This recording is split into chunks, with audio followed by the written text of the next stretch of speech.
सभी लोग कहते हैं ना कि मैकाले ने ऐसा कर दिया, मैकाले ने ऐसा कर दिया। मैकाले ने किया तो मैकाले को अंडू भी करेगा कोई कि नहीं करेगा? कि सिर्फ आलोचना करते रहेंगे? सिर्फ हम बार बार उसके विषय में भर्त्सना करते हुए भारत का उद्धार तो नहीं होगा। हमें एक सम्यक विचार करना होगा कि उस शिक्षा पद्धति में कितना लेने लायक है। कुछ अच्छी चीजें भी होंगी कि उसमें से कौन सी चीज लेने लायक है, कौन सी चीज छोड़ने लायक है, कौन सी चीज अतिरिक्त रूप से वैल्यूएडिशन करना है, सम्मिलित करना है। इस पर हमें समग्र विचार करने की आवश्यकता थी, इसलिए बोर्ड वैधानिक रूप से बना। बोर्ड के सर्टिफिकेशन की मान्यता में लिखा हुआ है, मॉडल बायलॉज में लिखा हुआ है कि the board will be equally eligible as CBSE, as national school education board. मतलब so far as the validity of the certification is concerned, it is perfectly equal to CBSE board and all other national and state school education board.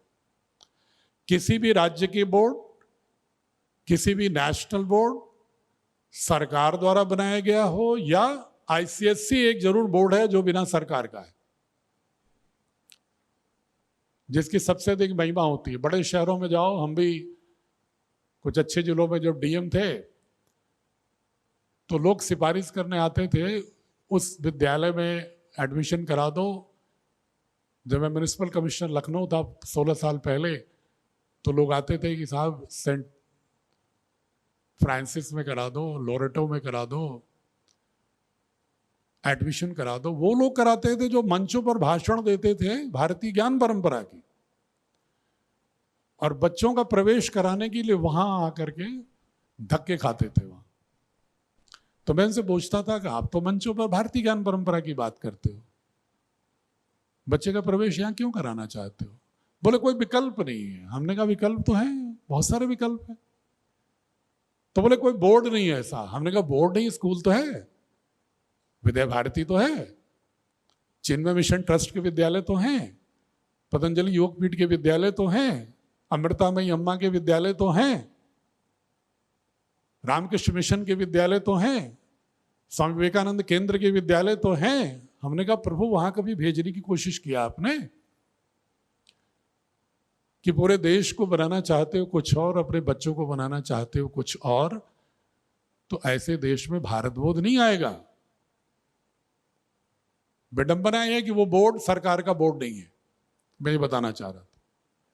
अभी हमसे सवाल पूछेंगे लोग कि साहब आपका board सरकार का है कि प्राइवेट है, इसलिए कि हम भारत बोध की बात कर रहे हैं। और जो भारत बोध से भिन्न ले जा रहा है आपका मानस, उससे पूछ नहीं रहे कि आप भारत सरकार ने आपको कब नोटिफिकेशन किया था बोर्ड बनाने का, बताओ। भारत सरकार ने उसको एक नोटिस दिया आईसीएसई को, तो वो चले गए दिल्ली हाई कोर्ट। क्यों? क्योंकि उनके पास कोई नोटिफिकेशन नहीं था। सरकार ने पूछा कि you claim yourself as a national school education board, please give us some document through which you have been notified as national school education board. आप कोई एक नोटिफिकेशन दिखा दो जिसमें आपको मैंडेट दिया गया हो नेशनल स्कूल एजुकेशन बोर्ड का। उन्होंने हाई कोर्ट से स्टे ले लिया, उसी पे चल रही है अभी संस्था। अब अपने को अमेंड कर रहे हो। अभी आप देखेंगे उनका एक नया आया है बायलॉज, उसमें अब पहली बार लिख रहे हैं कि राइट टू एजुकेशन एक्ट को फॉलो करूंगा, नेशनल कैरिकुलम फ्रेमवर्क को फॉलो करूंगा, इस तरह की बात लिखना शुरू किए हैं उसी कोर्ट में अपनी बचत के लिए। लेकिन हम उस बोर्ड के विद्यालयों को तो आंख मूंद के विश्वास करते हैं। और भारत सरकार ने कोई बोर्ड बनाया, और अगर एक भारतीय परंपरा दर्शन का एक विज्ञान सम्मत प्रमाणीकरण करने वाला एक संत अगर उसकी स्पॉन्सरिंग बॉडी में आ गया, तो लोगों के मन में शंकाएं आ गई कि कहीं मात्र संस्कृत तो नहीं पढ़ा दिया जाएगा, सिर्फ कहीं अंग्रेजी से वंचित तो नहीं कर दिया जाएगा। सबसे लाडला जो हमारा विषय है अंग्रेजी। अगर बच्चा 2 लाइन किसी स्कूल में जाके अपना नाम, अपने पिता का नाम अंग्रेजी में 2 वाक्य बोल दे, तो गार्जियन कहेंगे बहुत बढ़िया विद्यालय है, बेस्ट है। देखो मेरा बच्चा गया था 5 दिन में अंग्रेजी बोलने लगा। तो विद्यालय महान हो गया। तो ये जो धारणाएं हैं वो आईसीएसई के साथ अलाइंड हैं, वो पूरी की पूरी आईसीएसई के साथ अलाइंड हैं, और जिसके कारण से कि हम अभी भी आईसीएसई की ही दृष्टि को महान मानते रहे हैं। उसका कारण क्या है? मैं सिर्फ ये कहना चाह रहा था कि भारतीय शिक्षा बोर्ड भारत सरकार द्वारा गठित है, भारत सरकार द्वारा एकमुश्त सारे national school education board, state education board के समकक्ष घोषित है। हमें कोप्से से लेने की जरूरत भी नहीं थी, लेकिन तमाम विद्यालय कहने लगे कोप्से से है कि नहीं आपका बोर्ड। हमने कहा भाई वो भी ले लेते हैं, चलो अगर उससे तुम्हारी तृप्ति हो जाए। कोप्से ने, जब भारत सरकार ने दे दिया, तो कोप्से तो एक प्राइवेट सोसाइटी है, ये भी नहीं मालूम होगा आप लोगों को। कोप्से भी भारत सरकार से मैंडेटेड अधिकृत संस्था नहीं है। सीबीएसई भी 1928 में सोसाइटी के रूप में आई थी, प्राइवेट सोसाइटी के रूप में। 60s में प्रधानमंत्री, तत्कालीन प्रधानमंत्री ने, जब केंद्रीय विद्यालयों, कोई नेशनल बोर्ड नहीं था, स्टेट बोर्ड ही थे स्वतंत्रता के बाद सब, तो उन्होंने सीबीएसई एक नेशनल बोर्ड प्राइवेट था, तो उसमें उन्होंने जोड़ दिया। आईसीएसई से नहीं जोड़ना चाहा उन्होंने। कैम्ब्रिज यूनिवर्सिटी का जो आईसीएसई बाय प्रोडक्ट है स्कूल एजुकेशन का, उस समय सरकार ने उस समय कहा नहीं हम आईसीएसई से नहीं जोड़ेंगे, हम सीबीएसई से जोड़ते हैं, क्योंकि ये भारत में बना हुआ बोर्ड। बाद में फिर नवोदय विद्यालय भी जुड़ गए उससे। तो लोगों के मन में आने लगा कि चूंकि भारत सरकार के विद्यालय इस बोर्ड से जुड़े हैं तो ये जरूर सरकारी बोर्ड होगा। कालांतर में 97-8 के आसपास उसमें कुछ सदस्य भारत सरकार के नामित होने लगे, और फिर चेयरमैन और सेक्रेटरी भारत सरकार के अधिकारी डिपुटेशन पर जाने लगे। सीबीएसई भी अभी भी सोसाइटी के रूप में ही सरकार द्वारा अधिकृत संस्था के रूप में चल रही है। उसके लोग कोई पेंशन नहीं पाते सरकार की तरह। मैं सिर्फ इसलिए क्लियर कर रहा हूं कि जो लोगों के दिमाग में है कि वो तो नोटिफाइड है, तो गवर्नमेंट से है, ये है, तो इसका क्या नोटिफिकेशन है। अंतर क्या है? मैं तो सीबीएसई को मानता हूं कि हमारे भारतीय शिक्षा बोर्ड की परनानी है, क्योंकि हमसे भाई 100 साल पुरानी है। स्वतंत्रता के पहले का बोर्ड बना हुआ है उनका। लेकिन ये जरूर मानूंगा मैं कि हर संस्था का भी एक इंस्टीट्यूशनल माइंड होता है। भारतीय शिक्षा बोर्ड के बारे में अगर सीबीएसई के बारे में कहूं तो दोनों एक ही धरातल पर हैं लीगैलिटी में, कानूनी रूप से। अंतर सिर्फ यह है कि भारतीय शिक्षा बोर्ड को सरकार ने बनाया और संचालन करने के लिए एक स्पॉन्सरिंग बॉडी से प्रारंभ कराया, और सीबीएसई शुद्ध रूप से प्राइवेट सोसाइटी ने ही पैदा किया। बाद में धीरे धीरे भारत सरकार ने उसको स्वीकार करना शुरू किया। तो हमारा तो जन्म दिया है भारत सरकार ने, और सीबीएसई को गोद लिया है भारत सरकार ने। ये इसका अंतर है वैधानिक रूप से, आम भाषा में कहूं मैं। और कंटेंट वाइज जो मैंडेट है भारतीय शिक्षा बोर्ड को, अगर मैं मैथमेटिकल लैंग्वेज में कहूं तो CBSE plus Indian knowledge system is equal to Bharatiya Shiksha board. आपकी तमाम उन आशंकाओं का उत्तर है सीबीएसई प्लस भारतीय ज्ञान परंपरा is equal to Bharatiya Shiksha board. मतलब सीबीएसई का कोई भी कंटेंट, कोई भी कॉम्पिटेंसी ऐसी नहीं है जो हमारे आपके बोर्ड की टेक्स्ट बुक में, पेडागॉजी में, असेसमेंट में नहीं मिलेगा। क्यों? क्योंकि हम भी नेशनल कैरिकुलम फ्रेमवर्क मानते हैं। हमारे मैंडेट में ही दिया है भारत सरकार ने कि आपको जो हम इक्विवेलेंस दे रहे हैं उसकी 4 शर्तें हैं। भारतीय शिक्षा बोर्ड शर्तों के साथ उन्होंने गठन किया है कि भारतीय शिक्षा बोर्ड भले ही स्पॉन्सरिंग बॉडी फाइनेंस कर रही है, लेकिन ये चलेगी नेशनल करिकुलम फ्रेमवर्क के साथ। It has to be in consonance with the Bharatiya Shiksha Board. It has to be aligned with the spirit of new education policy. इससे भिन्न नहीं जा सकती। तीसरा उन्होंने कहा भारतीय Shiksha board will adhere to the provisions of Right to Education Act. Right to education act को ये बोर्ड पूरी तरह सम्मान करेगा, जैसे एनईपी-एनसीएफ को करेगा उसी तरह ठीक करेगा। शिक्षकों के मामले में एनसीटी को फॉलो करेगा। और पांचवा उन्होंने कहा कि ये बोर्ड भारतीय ज्ञान परंपरा के साथ साथ भारत की संवैधानिक मूल्यों के साथ संरेखित और खड़ा होगा। तो इतने जो 5 जो हमारे पिलर्स हैं जिनके बीच में हमें काम करना है कि भारतीय ज्ञान परंपरा, संवैधानिक मूल्य, नेशनल करिकुलम फ्रेमवर्क, एनईपी की भावना, नाभि में चतुर्भुज के, और वर्तमान जो साइंस टेक्नोलॉजी है उसको पूरी तरह से सामर्थ्य देना। तो हमारे जो सर्टिफिकेट है, एक पंक्ति में अगर मैं इसको निष्कर्ष दूं कि किसी भी प्राइवेट कंपनी में नौकरी, किसी भी सेंट्रल गवर्नमेंट, किसी भी स्टेट गवर्नमेंट, किसी भी कॉरपोरेट, किसी भी दूसरे बोर्ड के एडमिशन्स में जो ट्रांसफर्स होते हैं बच्चों के उसमें, और जहां कहीं भी सीबीएसई का सर्टिफिकेट मान्य है, विदेश के विश्वविद्यालयों में जाने से लेकर हर जगह भारतीय शिक्षा बोर्ड के सर्टिफिकेट की इक्वली लीगैलिटी है। ये मैं वैधानिकता की बात किया। अब दूसरे पक्ष में मैं आता हूं कि ये बोर्ड भिन्न क्या करेगा बाकी बोर्ड से, ऐसी आवश्यकता क्या है और भारतीय ज्ञान परंपरा का मतलब क्या है। हम लोग कभी कभी भारतीय ज्ञान परंपरा से अर्थ क्या निकाल लेते हैं कि सिर्फ इसमें, जैसे एक जगह में गया, मैं चेन्नई में गोष्ठी कर रहा था, तो एक स्कूल के डायरेक्टर खड़े हुए, बोले sir, is your board is trying to reproduce the ancient social structural system and hierarchical discrimination.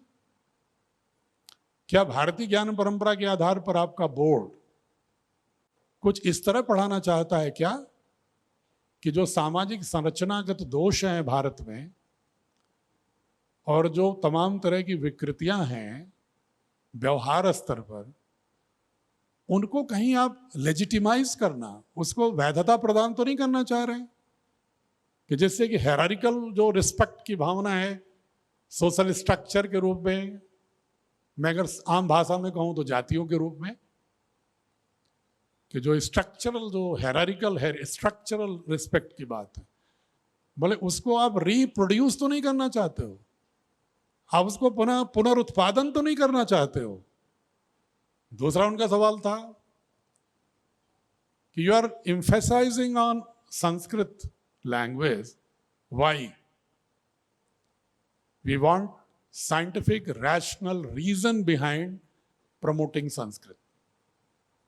आप संस्कृत को क्यों बढ़ाना चाहते हैं? क्योंकि संस्कृत उनके अनुसार इलीट लैंग्वेज थी, उनके अनुसार जो लोग प्रश्न कर रहे थे। तीसरा उनका कहना था कि are you trying to disenable the student, मतलब उनको आप योग्यता कम करना चाहते हैं regarding the development of science and technology. और चौथे ने एक बहुत ठेठ सवाल पूछा कि क्या आप बच्चों को पुरोहित बनाना चाहते हैं क्या, कि दिन भर यज्ञ करते रहें और मंदिरों में प्रार्थना करते रहें और श्लोक और मंत्र ऋचाएं गाते रहें और भजन करते रहें, और आप चाहते हैं कि क्या देश का इससे उद्धार होगा, ऐसा पढ़ाना चाहते हो? ये भारतीय ज्ञान परंपरा है क्या? हमने कहा आपके सवाल तो बहुत अच्छे हैं, लेकिन ये सवाल भी आपके जो उभरे हैं ना, इसलिए उभरे हैं कि 190 वर्षों में इंडियन एजुकेशन एक्ट के बाद, 1835 के बाद हमारी पाठ्य पुस्तकों में ऐसा पढ़ा दिया गया कि हम भारत की ज्ञान परंपरा को इतना ही समझते हैं, उसकी समझ ही नहीं कि भारतीय ज्ञान परंपरा क्या है। तो मैंने इनसे पूछा, उन्हीं के माध्यम से आपको भी थोड़ा मैं चर्चा करना चाहूंगा, आप लोगों से कितने लोगों ने पढ़ा है महर्षि गौतम का न्याय दर्शन? जबकि महर्षि गौतम का आश्रम तो गाजीपुर में ही था। आप सभी लोग महिमा तो गाते होंगे बोलते समय कि महर्षि गौतम और महर्षि जमदग्नि का आश्रम है यहाँ। तो महर्षि गौतम का एक न्याय दर्शन है। ईमानदारी से बता रहा, मैं कोई परीक्षा नहीं ले रहा हूं, बस मैं आपको एक झलक देना चाह रहा हूं। कितने लोग जानते हैं कि न्याय दर्शन भी है कोई भारत में और महर्षि गौतम प्रवर्तित है? कोई जानता हूं, मैं पूछूंगा नहीं, हाथ उठा लो ताकि मुझे लगे कि जानकारी तो है। कोई उठा रहा है? वेरी नाइस, इनके लिए ताली बजाइए, इन लोगों के लिए तेज ताली बजाइए। कम से कम ज्ञान परंपरा के किसी एक समर्थ व्यक्ति को 5 लोग तो जान रहे हैं 500 लोगों में। आज भारत में ही नहीं पूरे विश्व में रिसर्च मेथोडोलॉजी जो पढ़ाई जाती है, रिसर्च मेथोडोलॉजी जिसके आधार पर हमें कहते हैं कि हम रिसर्च कर रहे हैं, तो ये प्रक्रिया बनाते हैं साइंस में और टेक्नोलॉजी में, उसकी जो मेथोडोलॉजी अगर कहीं से उसका गर्भ है, मातृगर्भ है, तो न्याय दर्शन है महर्षि गौतम का। लेकिन हम नहीं पढ़ा, हमें नहीं मालूम। इसलिए नहीं मालूम कि हमें नहीं मालूम है कि विमर्श के कितने तरीके होते हैं। हम नहीं जानते कि वाद जल्प वितंडा जाति छल निग्रह स्थानम भी, there are 6 types of discourse and discussion. जो पश्चिम के लोग हमको समझाते हैं कि शिक्षा में एक्सपीरियंशियल लर्निंग होनी चाहिए, सोक्रेटिक क्वेश्चनिंग मॉड्यूल होना चाहिए पेडागोजिकल अप्रोच में, जो हमसे कहते हैं कि reason based logical reason based decision making की पावर होनी चाहिए, ये हमें समझाते रहते हैं। और हमारे लोग भी जो आपको ट्रेनिंग देने आते होंगे ना, बहुत बड़े बड़े वोकैबुलरी लेके आते होंगे। ये हमारे बीएसए साहब और जीआईसी के प्रिंसिपल साहब दिनेश जी हैं और हेमंत जी हैं, बीएसए साहब, मेरे ख्याल से आप एडीएम साहब होंगे। तो मुख्य रूप से जो शिक्षा के दोनों लोग हैं, ये भी जब किसी को ट्रेनिंग में बुलाते होंगे ना, तो बड़े बड़े और सीबीएसई के ट्रेनर्स आते होंगे। इसमें सीबीएसई कौन कौन स्कूल हैं? हाथ उठाएंगे जरा, जो लोग सीबीएसई से विद्यालय चला रहे हैं। कुछ लोग हैं, ठीक है। तो जो आपके यहाँ जो ट्रेनिंग में आते हैं ना, 50 आवर कंपल्सरी, उसमें जो पढ़ाने आते होंगे, तो जो जार्गन प्रयोग करते हैं, वोकैबुलरी, ऐसा लगता है कोई बिल्कुल एटॉमिक बम मार रहे हो। Holistic learning, experiential learning, art integration, activity participation, sport integration, ऐसे भारी भरकम शब्दों का प्रयोग करते हैं। टीचर भी नहीं समझता कि एक्सपीरियंशियल लर्निंग होती क्या है, अनुभूति जन्य शिक्षण क्या है, अधिगम क्या है, उन्हें भी नहीं मालूम जो पढ़ाने आते हैं। मैं तो बहुत लोगों के ट्रेनर को देखा, बात किया। एक्सप्लोरेशन एक बड़ा शब्द पकड़े हैं, ब्लूम्स टैक्सोनॉमी है एक्सप्लोरेशन। मैं उनसे पूछता हूं, एक्सप्लोरेशन भारत में कभी नहीं था? बोले नहीं सारे तो ब्लूम साहब ने दिया। हमने कहा आपने तैत्रीय उपनिषद के भृगुवल्ली को पढ़ा होता तो आप जानते कि भारत में ही ये परंपरा सबसे पहले थी एक्सप्लोर करने की। किसी ने पढ़ा है तैत्रीय उपनिषद? या कोई ट्रेनर तैत्रीय उपनिषद की चर्चा करता है? नहीं, क्योंकि जब तैत्रीय उपनिषद की चर्चा कर देगा तब तो आपको मान लेंगे ना कि तो कट्टरवादी है कोई, या कोई पूजा पाठ की बात फिर करने आ गया। क्योंकि उन्हें तो मालूम है कि जो संस्कृत में लिखा है वो पूजा के प्रार्थनाएं हैं, बस ये पता है लोगों को, आम लोगों को। उन्हें मालूम ही नहीं कि संस्कृत में भारत की 80% ज्ञान संपदा गर्भित है और वो हर विषय से संबंधित है। आर्यभट्ट का आर्यभट्टी भी संस्कृत में है, बौधायन का सूत्र मैथमेटिक्स का भी संस्कृत में है, कात्यायन आपस्तंभ मानव का सूत्र भी संस्कृत में है, ब्रह्मगुप्त का स्फुट सिद्धांत भी संस्कृत में है, भास्कराचार्य की लीलावती भी संस्कृत में है, नारायण पंडित की पुस्तकें भी संस्कृत में हैं, केरला स्कूल ऑफ मैथमेटिक्स भी संस्कृत मलयालम में है, कश्यप की शिल्प सूत्र भी संस्कृत में है, नारद की शिल्प संहिता भी संस्कृत में है, समरांगण सूत्रधार वास्तुकला का वो भी संस्कृत में है।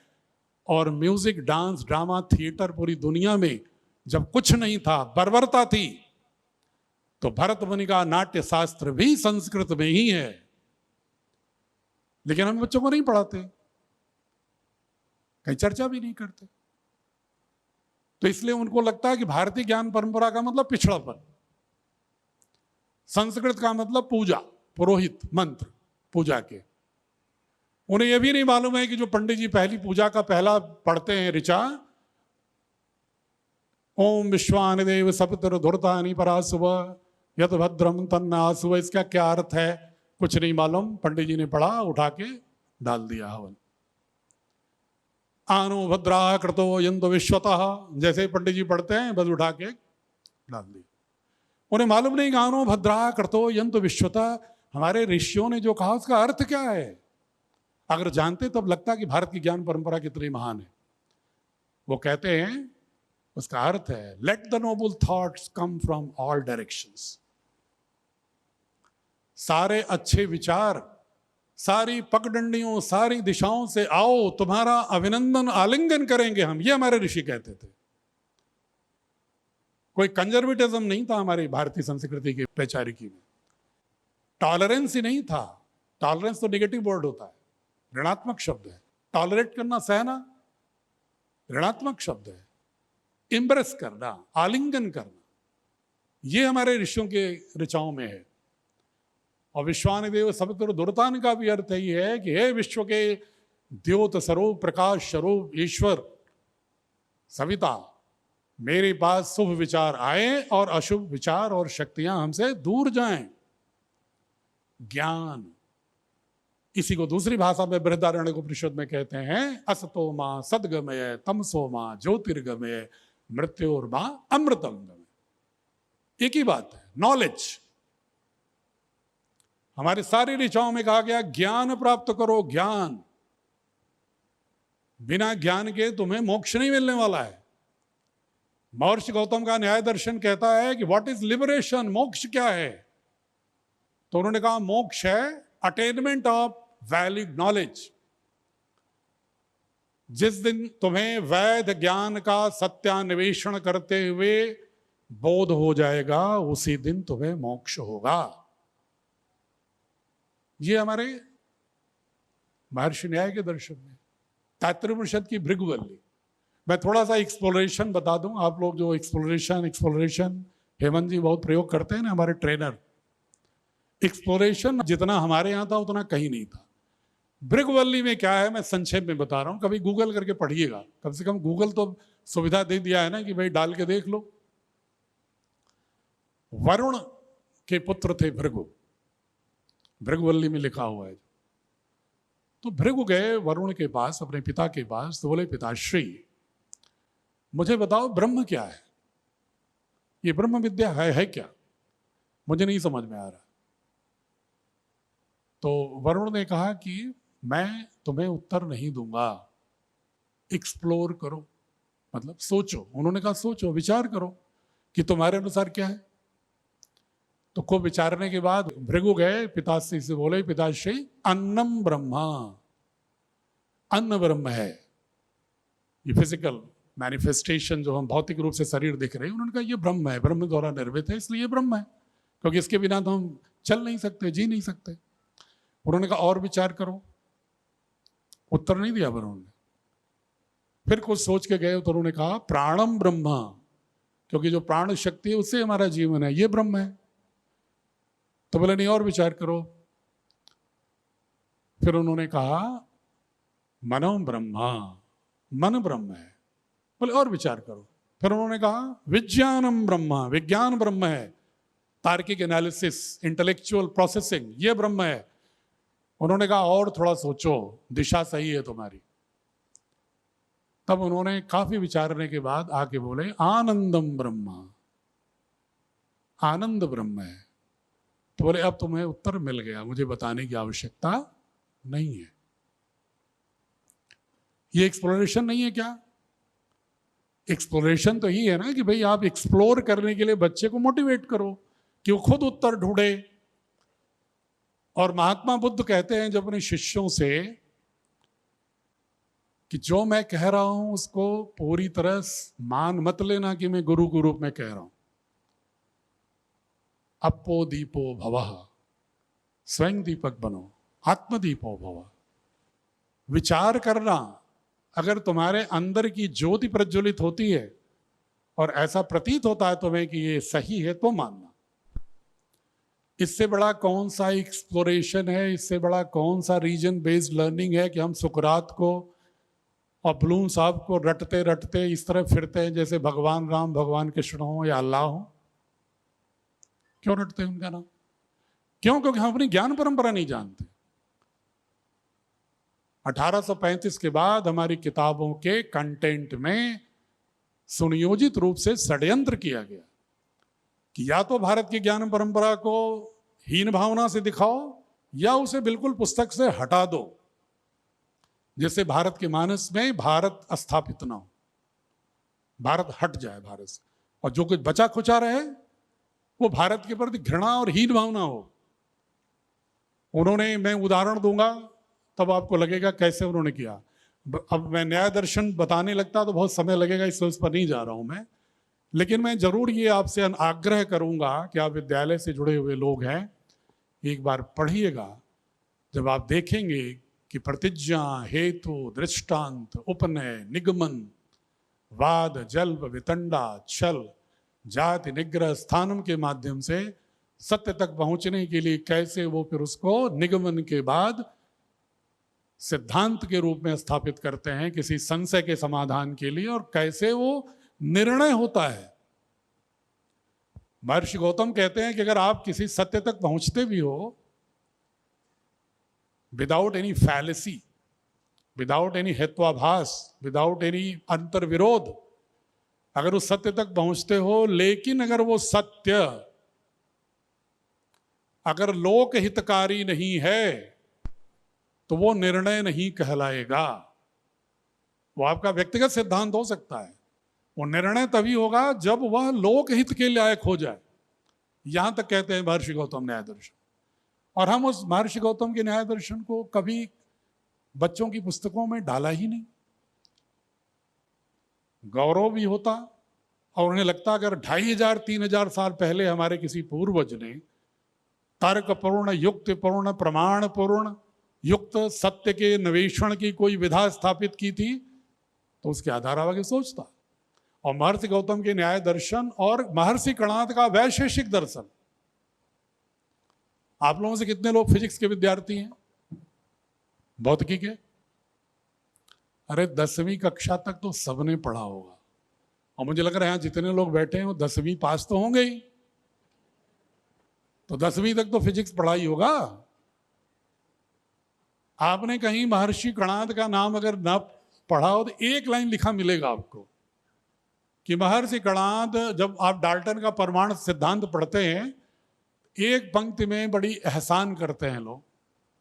1947 के बाद होना शुरू हुआ, उससे पहले तो भी नहीं था। 1947 के बाद विभिन्न आयोगों ने जब कहा कि भाई भारत में भारत को लाओ ना भारत की शिक्षा में, तब उन्होंने भारत में शिक्षा लाने के लिए एक काम किया, गणित में एक लाइन लिखना शुरू किया, एक पंक्ति की शून्य का आविष्कार आर्यभट्ट ने किया था। ये कृतज्ञता ज्ञापित कर दी एक पंक्ति में, खत्म।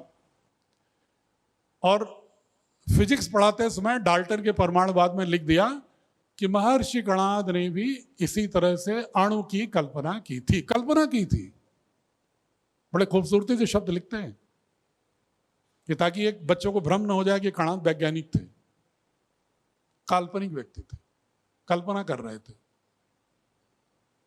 इसलिए कि हमने महर्षि कणाद का वैशेषिक दर्शन पढ़ाया ही नहीं किसी को।